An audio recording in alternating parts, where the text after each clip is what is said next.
Alison, thank you so much for joining us today. Pleasure to be here. Thank you for asking me, Valerie. Now, wow, you write under different names, in different genres, for different publishers, and you also indie publish.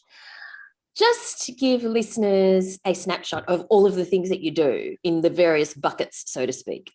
Wow, that makes me tired just thinking about it. It's not quite as bad as that. I write historical romance, or as I prefer to call it, historicals with romance, as Alison Stuart. However, I have recently, since my husband retired, taken to murder, and I write historical mysteries as A.M. Stuart, published by Berkeley, the Penguin in the USA. I have a little dabble in contemporary, which I write as Ellie Stewart. My husband says it's getting very crowded in bed. Yes, it's very busy. and as you say, somewhere along the line, I also do a little bit of indie publishing as well, which I enjoy, but haven't really done. I've only done short stories in more recent years, not the full length novels that I was doing. So yeah. Yes, it's certainly kept me busy over the last 2 years, particularly the two, the Harlequin Mirror books and the Berkeley books. Kept me very busy. I think it's hilarious that you say, when my husband retired, then I started writing about murder. Is there a cause and effect there? I don't think it's an original quote. I think it goes back to Janet Ivanovich. So said something very similar. But yeah. Now, tell us about your latest book. Well, the latest one that was released September 21 was Lord Somerton's Heir. And I have to sort of be correct to say it is actually a re-release. It was originally published by the other imprint of Harlequin Australia, Escape, just as a digital-only book. And Harlequin, in its eternal and blessed wisdom, brought it out as a print book, for which I'm eternally grateful, because it's just I've always felt that Isabel and Sebastian deserved a little bit of a bigger audience than they were getting just as the ebook.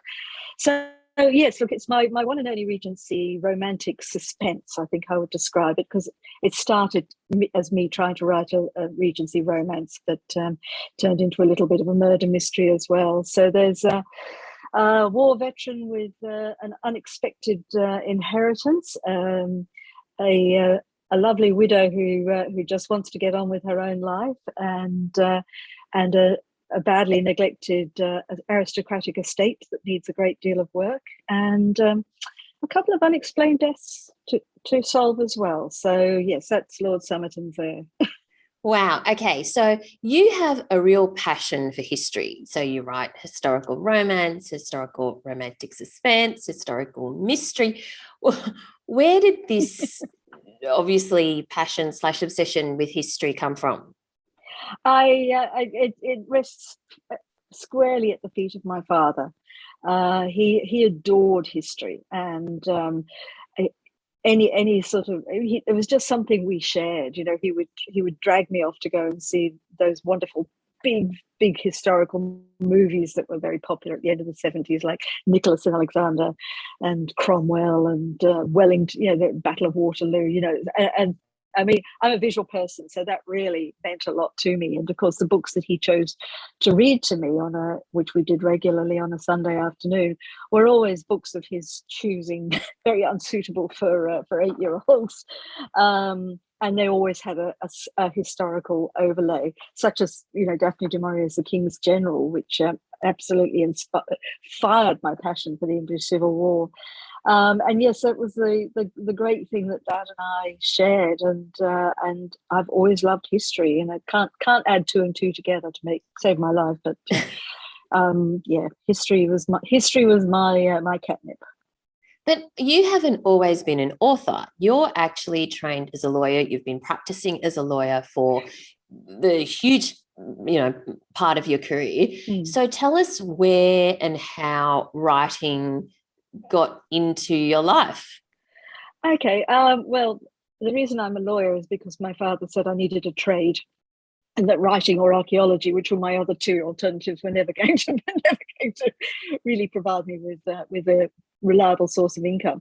Look, I've been writing since I can probably started to write, really, and my best friend at school and I decided we were going to be published authors, and we'd sit in the big willow tree in the middle of the courtyard every lunchtime with our notebooks, frantically scribbling away. She wrote The Intermittent Brain, and I wrote The Locket of Grace, and she was actually published well before me, but we actually achieved our lifetime ambition. But then, of course, life, children, and all the rest of it, and it was only when I went on a skiing holiday with the family, when the children were still quite small, and dislocated my shoulder and found myself sort of stuck in a ski lodge with nothing much to do, and our brand new, we were really techo in those days, brand new notebook computer, which was all of about 400 kilobytes, and the only program it ran was WordPerfect 5.1, and I started writing the story that became By the Sword, which is also published by Harlequin Escape, and entered it into Romance Writers of Australia Emma Darcy contest, not actually having really thought I'd written a romance, and it all went from there. That's where it started, and yes, and I've just. But you continued with the law for quite some time, right? You wrote part-time then. Yeah. Still needed a day job, unfortunately. But I mean, I had a very interesting, long and interesting career as a lawyer. I didn't sort of go down any conventional paths there, working in large law firms or anything like that. I worked for charities. I worked for government utilities. I was a legal officer in the military, and more latterly, I worked for one of the emergency services, and more latterly ended my days as a company secretary, which oddly enough was a job I really enjoyed. I think it appealed to the Capricorn brain or something like that, and that was I was able to sort of go more part-time then and actually really concentrate on the writing. So I've been very lucky in that respect, that I've been able to balance my work and my writing. So while you were doing that juggle, while you were doing both at the same time, firstly, how many books did you publish during that juggling period? And how, on a practical level, did you juggle? Did you write on weekends? Did you have a dedicated time? Did you write in the car? Like, how did you do it? Yeah, I'm just trying to think, actually. My first book was actually published in 2007, which was The King's Man, which is actually the sequel, the next book along from By the Sword, and then By the Sword was picked up by the same publisher. So I was so excited. They were published by a very small e-publishing press in the US, and unfortunately, of course, 2007 was in the days before e-readers had been invented. So, it was a little bit like, here's a wonderful solution to a problem that, but there's a link missing somewhere along the line. In terms of sort of juggling the writing, well, yeah, that was really where I could grab time when I could. And I did a lot of writing in my head, commuting to and from work, particularly when I was driving. And then scribbling down the scenes over lunch or something like that. But yes, you just grab the time when you can. But of course, I was under no particular pressure to fulfill contracts or anything like that. It was the timing is purely on me from that point of view. So how many books do you think got published during that period of the juggling period? Just looking at my bookshelf here. Well, there was the 3 Guardians of the Crown books, which were By the Sword, King's Man, and the third one in the series, which is Exile's Return. The early version of Lord Somerton's Heir was, of course, published then as well. And then I also indie published 4 other books during that time as well. Okay. Well, and so, Gather the Bones and Secrets in Time, and the 2 Civil War books. Wow. Well, so you managed to be very prolific while you were working full-time, but you're also even more prolific, it seems, that after you've taken the plunge to go into writing full-time. What prompted you to take the plunge to go full-time? What was the trigger, and when was that? Actually, it's a really interesting question, because it was a bad case of be careful what you wish for. I'd written Singapore Sapphire, which is the first in my Singapore stories, which Because is you've set lived in in. Singapore. You I lived in lived, Singapore. yeah, yeah. Oh, yes. Well, I had the 3 years out, and during which time I wasn't working, so I was able to write quite a bit during that time while we were living in Singapore. So yes, we lived in Singapore, and that sort of I had the story calling to me about this shorthand typist in the early 1900s, and I'd written Singapore Sapphire. And it was a historical mystery. It was totally different to anything I'd written before. And I just felt it had legs. I really felt sort of that there was a readership for it. And I had a couple of years of hawking it around agents and publishers, and doing pitches at conferences and going absolutely nowhere with it. But in the meantime, I'd also established a very good relationship with Harlequin Mirror, and I'd actually given them Singapore Sapphire to have a look at. And yes, then I went. I'm just trying to remember the sequence of events. I went to America to the Historical Novel Society conference in 2017, and I pitched Singapore Sapphire to an agent who picked me up then. And I got back to Australia to find Harlequin saying, we love Singapore Sapphire, but it's kind of not what we publish. So, but do you have anything else? And at that time, I was actually able to offer them the first of the Australian books as well. And this all happened within 2 or 3 months of my decision to walk away from full-time work. My husband and I had done the sums. We'd decided we had now reached a certain age. We didn't have dependent children. We had, I could go on a pension. And so that was when I'd retired in March of that year. So, yes, and suddenly it all happened. I got the contract with Harlequin Mirror, and I picked up this agent for the historical mysteries, and she picked up Penguin.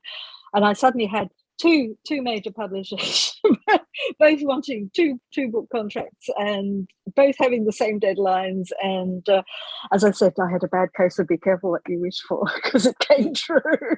Wow, that's fantastic. Now, the Singapore series, I understand that in that first book, your protagonist was inspired by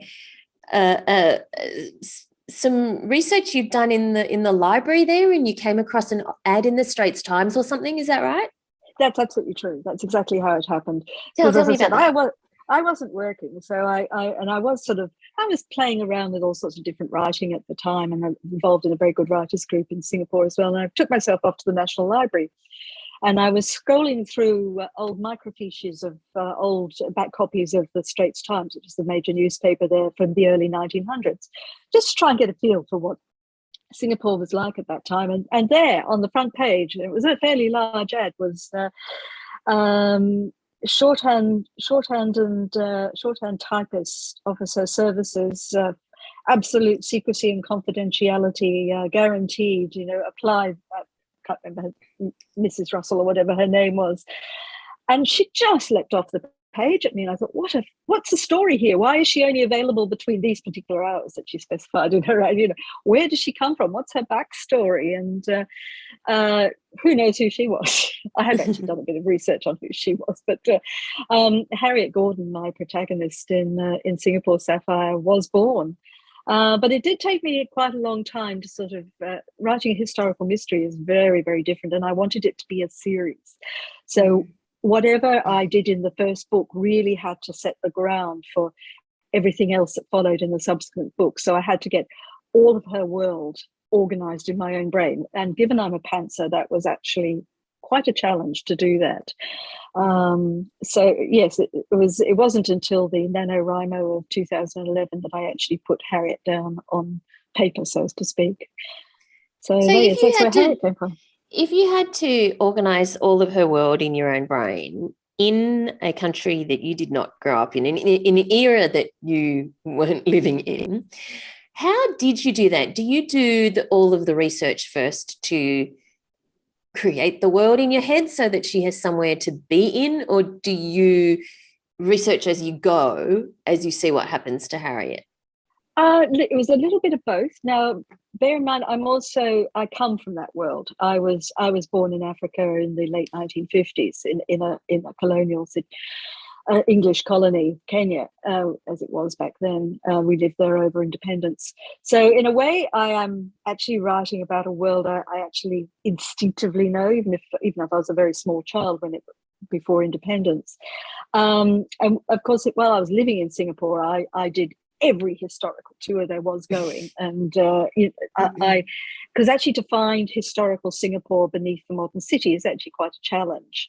And there was so much destruction during the 1970s of like particularly like the police headquarters in South Bridge Road and the magistrates court across the road gone. They were all I've got are pictures, but I have pictures, and that's the amazing thing. There is so much photographic evidence of Singapore at that time.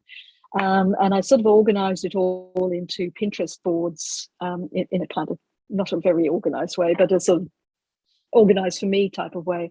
So I could visualize that. And once I found a map of the town as it was around that period as well, which was incredibly detailed and actually sort of showed the name of every house and all the rest of it. It all started to come together. So her world is a little bit of an amalgam of fact on the ground, but also I did make up a lot of stuff too. I'm a writer, I make stuff up. So the school that her brother teaches at is totally fictional. The detective branch where Inspector Curran works, there was a detective branch, most certainly, but it's not as the one that I've depicted is. But I love working in also the real characters that came along, like the Inspector General of the Strait Settlement Police, Cuscaden. He was definitely a real place, and you'll still find a Cuscaden place off Orchard Road. So real people and real places mingled with a bit of fiction, that's the whole fun of it. Yes, well, you sound like a history nut, a history buff. So when you're writing, obviously that was Singapore, and in the past, but 100 or so years ago. But when you're writing about the Regency period or the English Civil War, you couldn't draw on your childhood. No. So because you have been so into history since you were very young because of your dad, did you already know a lot of these worlds and these facts, or again, did you have to go do quite a lot of in-depth research for the periods in which you write? Well, the Civil War I had absolutely no problem writing books about, because it's been my deep passion since I was 11 years old. And I literally devoured books.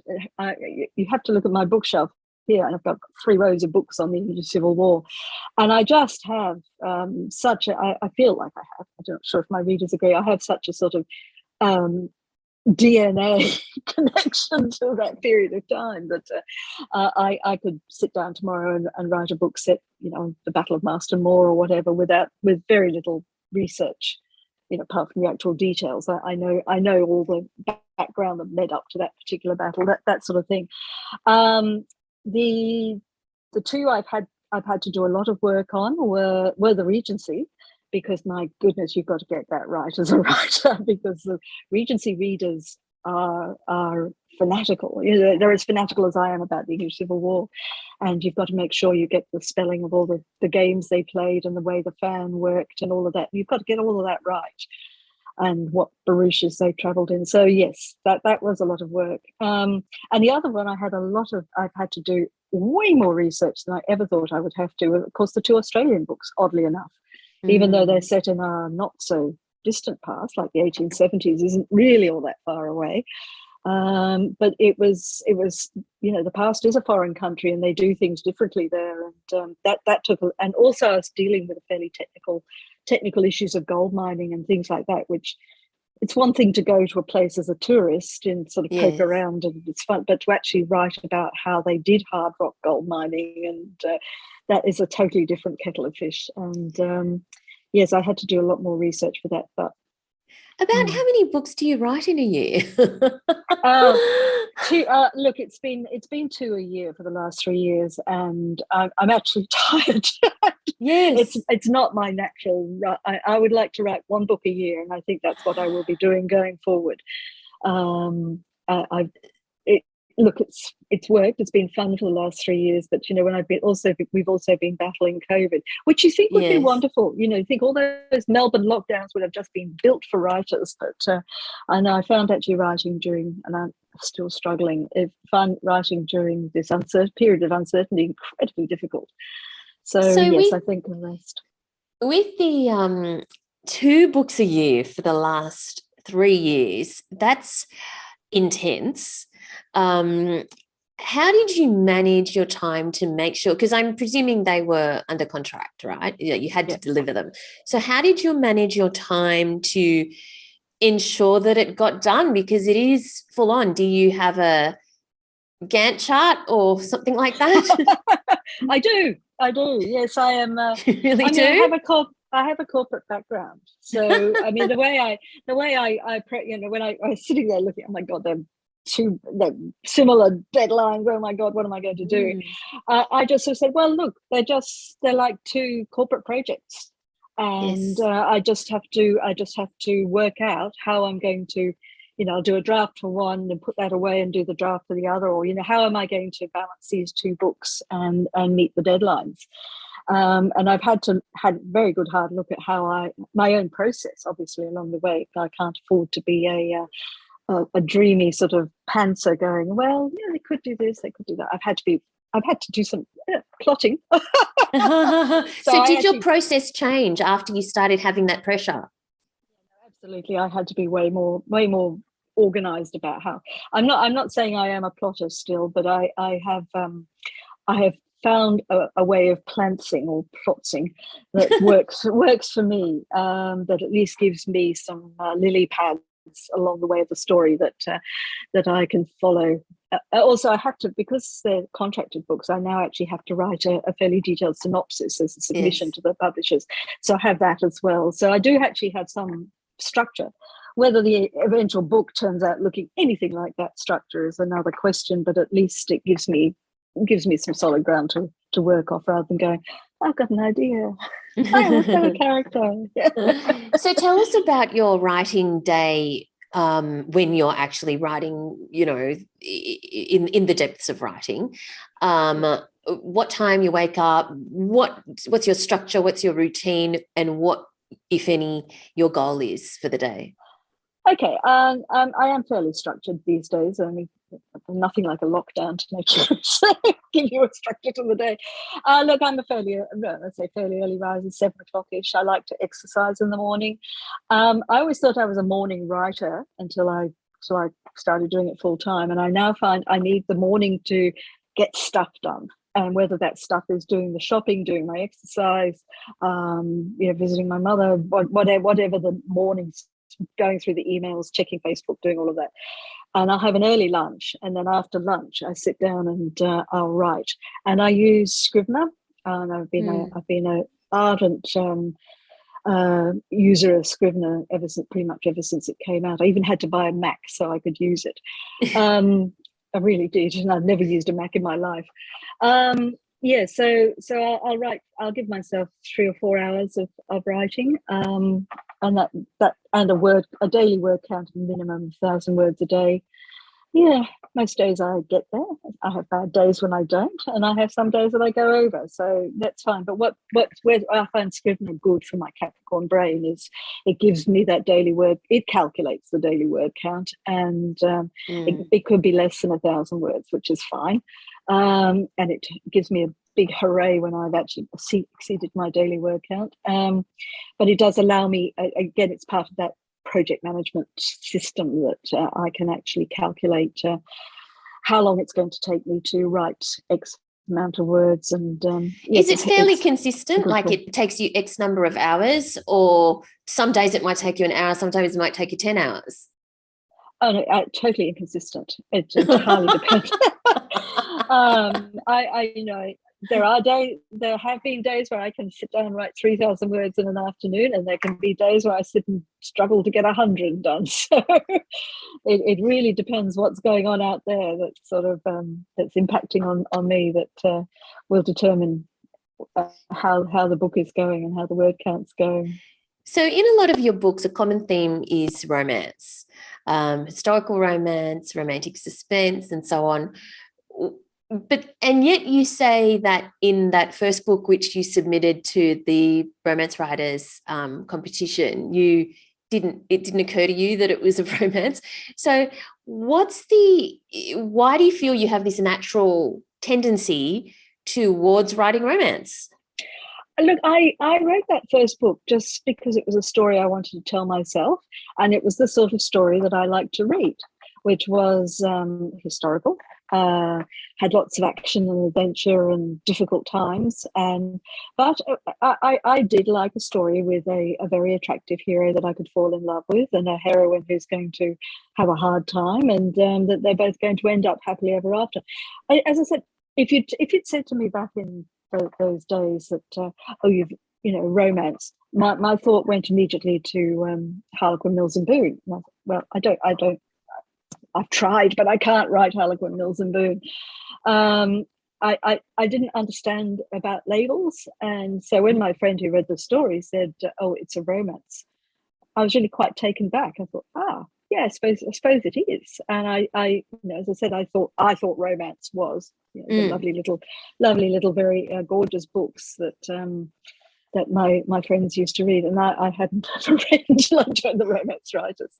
And of course, now it's such a broad church. Romance is such a broad church, and I realise now, whatever book I'm reading, they nearly always involve a relationship between two people, and in a romantic sense, as long as they kill someone at the end, they kill one of the characters at the end of it, they end up happily ever after. It's a romance.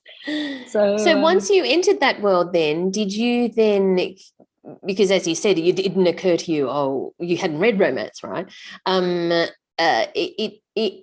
you entered that world, did you then have to learn all the tropes and make sure that your story adhered to relevant ones? Yes and no. Yes, I'd go to the conferences and I'd come away absolutely mind. Oh my God, there's a 3-act structure. I never knew about that. A lot of it I was doing instinctively anyway. Yes.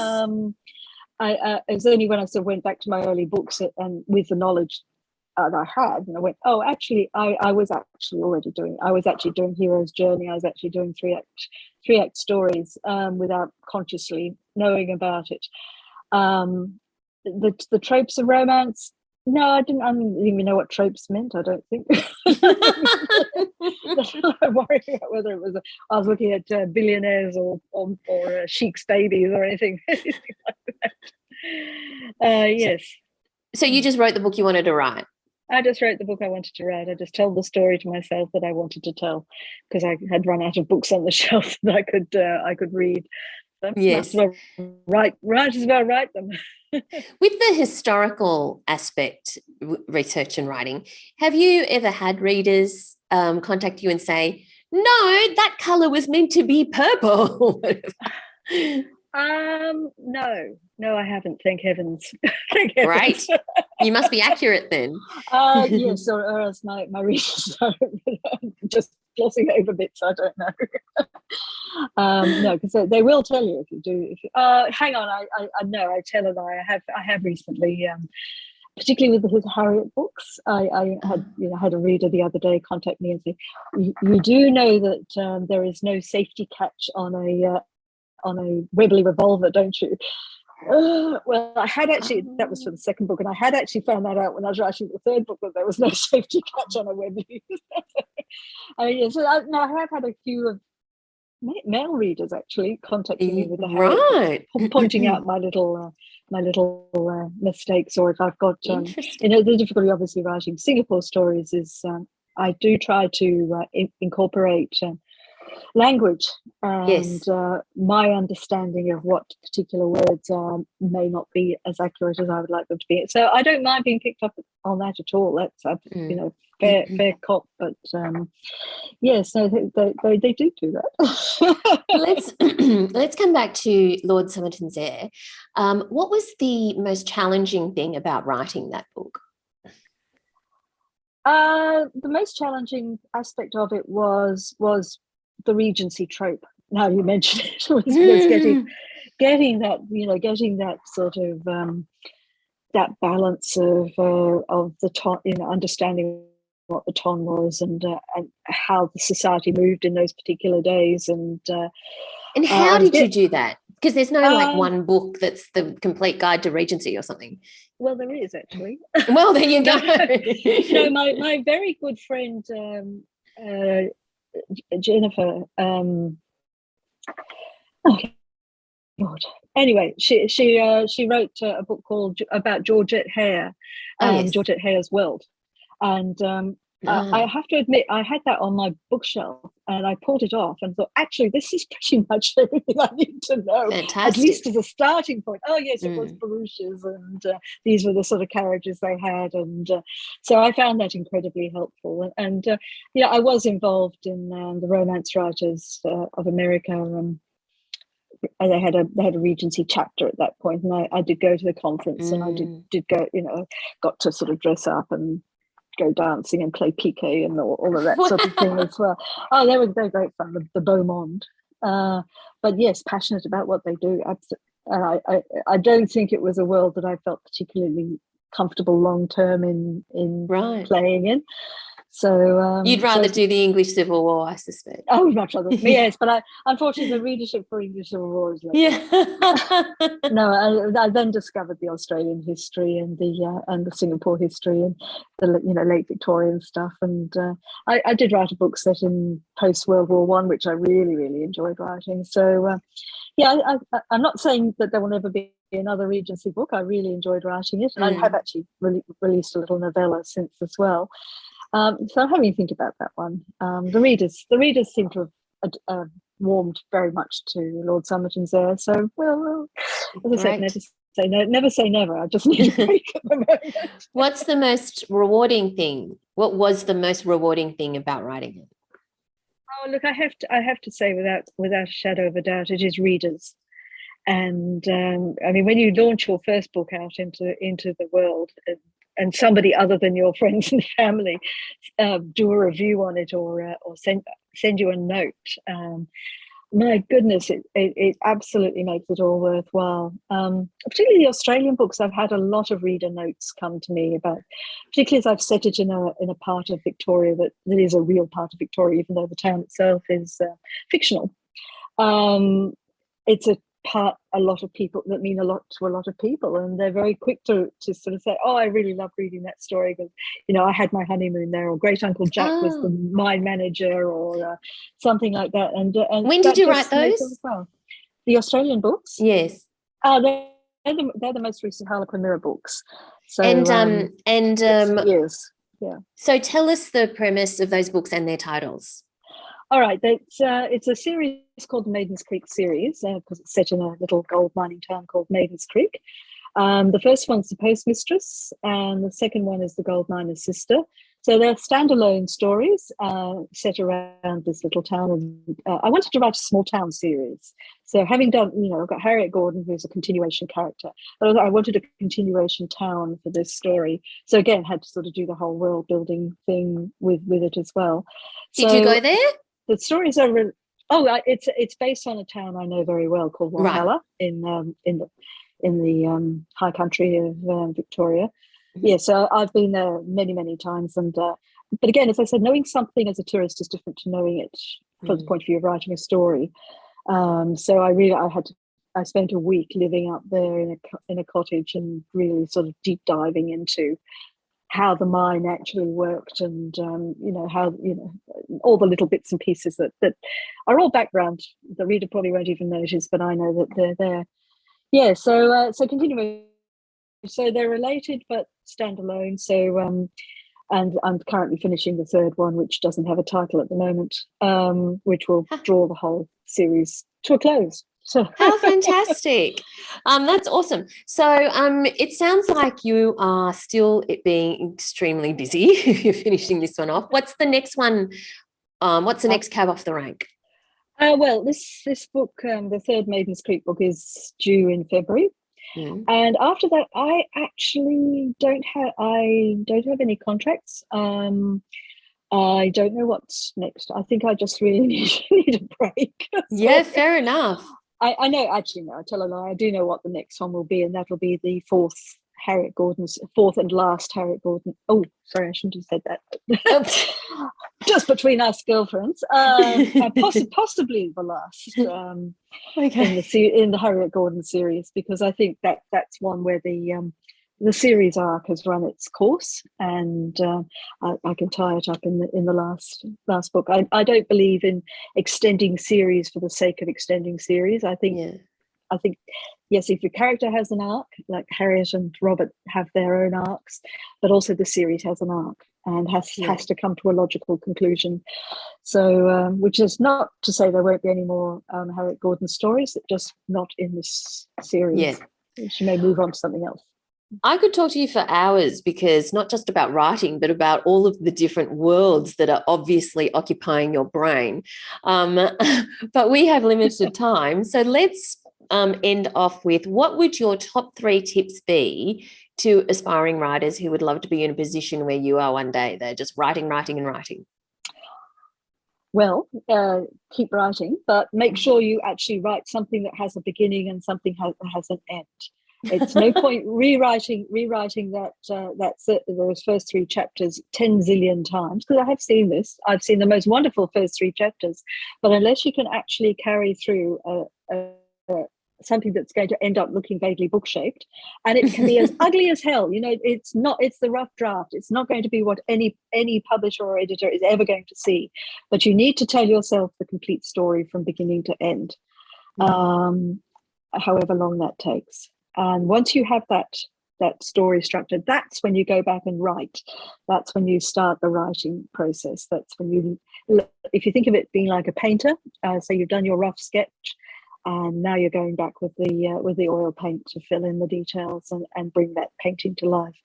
So very, very important. My number 1 tip is, in the words of that wonderful romance writer Emma Darcy, finish the damn book, she used to say. Yeah, great. Finish the book. Look, my second tip is to try and find a tribe. For example, I have the Romance Writers of Australia, and I also have my own little writers group, and I could not function as a writer without that tribe. They are really, really important to me. There's bound to be interest groups that have Facebook groups or something like that. But yes, and even if it's a local writers group where you're all disparate, which is what we were in Singapore, at least you've got a group of people you can talk writer stuff with, which is very important. So find a tribe. That's the second one, and the third one is let me think. So I covered it under the first one. How about something under historical? How about the historical aspect? Oh, okay. Yes, no, definitely. Don't get bogged down in the research. Do as much research as you need to start your story off. But if you find a research point that you need to make, don't stop what you're doing and go and research everything you want to know about crocodiles and sewers in London. Make a note in your manuscript that you may need to research crocodiles and sewers in London, and keep going. And you may find when you get to the end of the book that you don't need to research crocodiles and sewers in London at all, but you could have wasted 1 or 2 days along the way in doing that. So historical research is important, but don't let it slow your writing down. Write first, research second. Wonderful. And on that note, thank you so much for your time today. Based on the diversity and breadth and depth and interesting stories of your books, I think your brain would be a really interesting place to live. But instead, we'll read your books. So thank you so much for your time today, Alison. Thank you so much for having me, Valerie. It's been a pleasure.